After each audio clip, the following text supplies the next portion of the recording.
C'est l'étude de Madame Patachou. C'est l'étude de Madame Patachou. C'est l'étude de Madame Patachou. Madame Patachou. Bonjour à tous, c'est Madame Patachou. Je vous retrouve aujourd'hui dans un nouveau tutoriel Halloween pour faire un cupcake sorcière. Pour commencer, il vous faut un moule en silicone de préférence, donc qui passe au four. Celui-ci, je l'ai fait il y a fort longtemps avec un bouchon de concentré de tomates. À l'intérieur, j'y mets de la pâte chocolat. Donc si on en met trop, évidemment, on enlève l'excédent.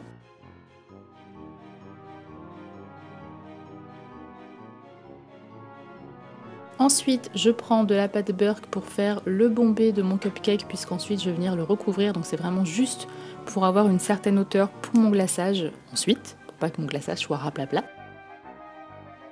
Je prends de la pâte mandarine mélangée à de la pâte translucide à part égale et je vais en faire une chantilly.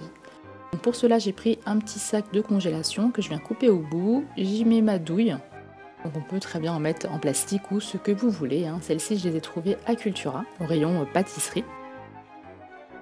Je mets ensuite ma chantilly. Donc je vous ai mis la recette en barre d'infos.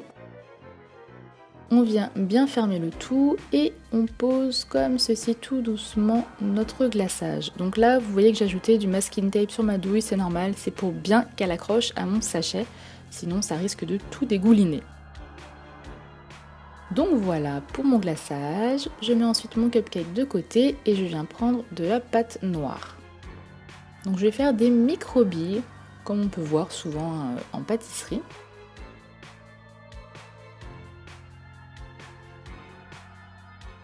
Tout simplement, voilà, un boudin fin, des petites billes et on vient les disposer partout.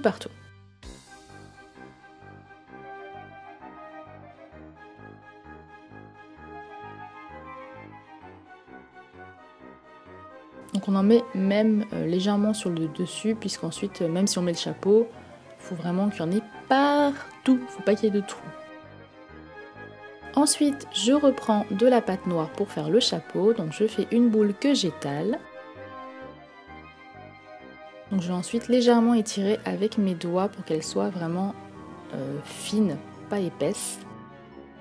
Je fais un cône avec un autre morceau de pâte, donc un cône très pointu, voilà, en haut.